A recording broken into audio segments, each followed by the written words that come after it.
Fear. False evidence appearing real. Being afraid of something that has not yet happened and may never happen, based on past thoughts, beliefs, and conditioning.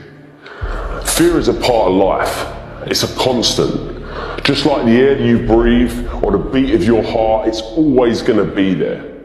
Like a big shadow following you around every time you want to try something new. Start a new job, meet new people, it's going to be there. Whispering in your ear, lying to you about what might happen if you do this new thing.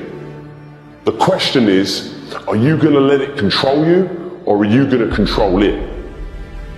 If you are not careful, fear, doubt, and worry will keep you stuck wishing your circumstances were better, but never doing what it takes to improve them.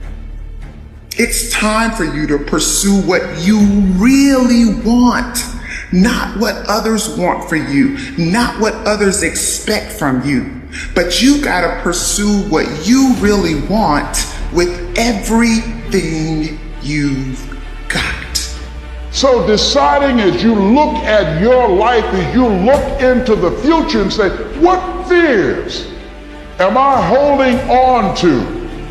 What fears that I'm allowing to imprison me, that's keeping me from breaking out, that's keeping me from living up to my true potential, that's keeping me from really being happy, that's keeping me from having a sense of adventure and excitement in my life.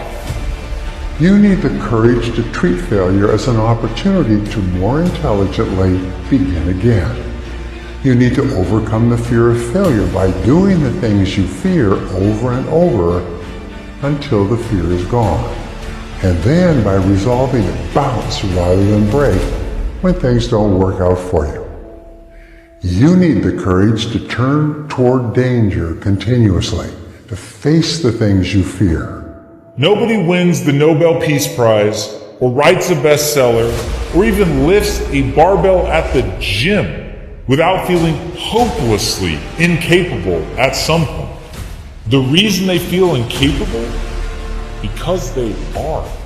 The skills that they've developed do not yet match up with the skills they need to be successful. What separates these people that achieve these seemingly impossible goals is that they do not see their incapabilities as obstacles. They see them as opportunities. It's going to be a tough time, ladies and gentlemen. It's going to be rough. It's going to be some tough times and tough days ahead for you. But that doesn't mean your ideas are gonna die. That doesn't mean that you stop. It doesn't mean you stop believing in yourself. You just gotta keep on working. Listen to me, the boogeyman ain't real. That's why I need you to understand that you can have it. For real, you can have it. But it's gonna be a fight.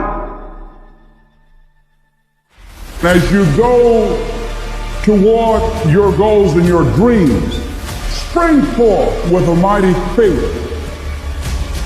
to write the book that ought to be written by you, to help the people that ought to be helped by you, to make the difference in our society that ought to be made by you. It's easy to look at those people who have succeeded and assume that they just got lucky. But invariably, behind the facade of overnight success is an unwavering commitment and definiteness of purpose that makes successful people able to do whatever needs to be done in order to achieve their goal of financial prosperity.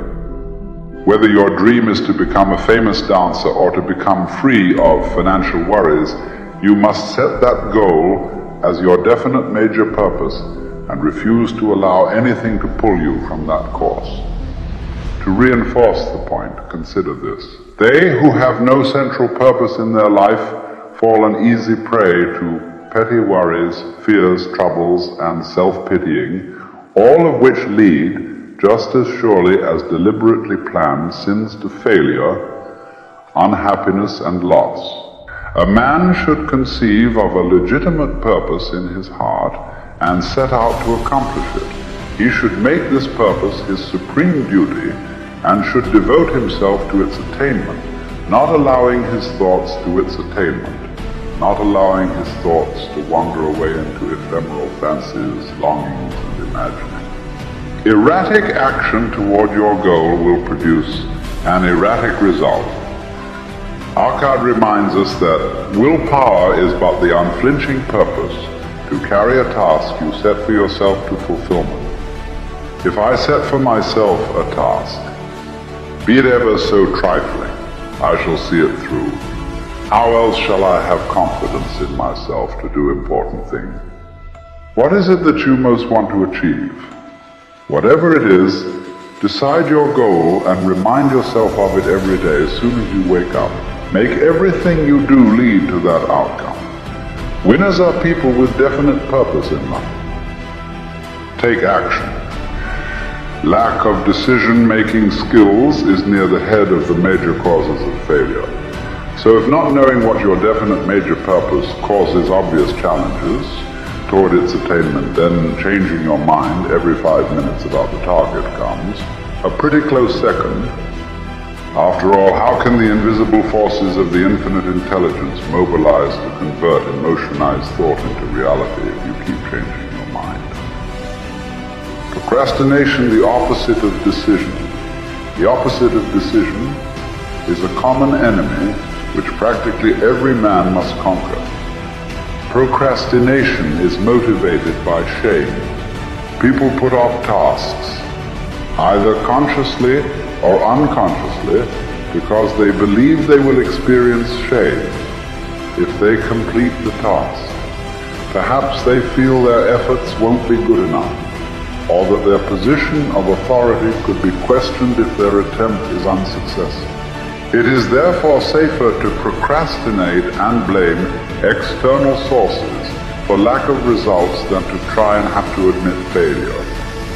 Procrastinators very often see themselves at the top of the mountain, but they don't want to learn how to climb. But what if it's not fence?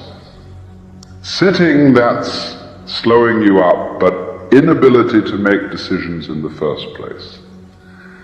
It has been thought that those that make decisions quickly are working on some sort of sixth sense, and certainly. However, cognitive psychologist Gary Klein, with his studies into decision-making processes in life and their situations, shows there is something less esoteric at play too. He concluded that far from being weighed down by knowledge, information, and memories, those with experience in a certain area were able to assess situations and mentally simulate their outcome faster than a novice could get a notebook out. Experience and understanding allow decision makers to recognize situations and quickly commit to a course of action based on that extensive knowledge bank. So building information, knowledge, and experience, often through failure, is an essential piece of the success puzzle. There is no more miserable human being than one in whom nothing is habitual but indecision. Don't allow your emotions to control you. We are emotional, but you want to begin to discipline your emotion. If you don't discipline and contain your emotions, they will use you. Your mind goes on automatic, just like a guard. You know, I loved reading the book called As a Man Thinketh by James Allen. He uses the analogy of the mind being like a garden. You know, weeds don't have to have any encouragement to grow. You don't have to water them. They don't have to get sunshine. They don't have to have fertile ground. They will grow through the cracks of a sidewalk. Am I right? But if you want to grow orchids or roses or any kind of exotic flowers, there are special processes and procedures you must go through. Well, by the same token, you don't have to fall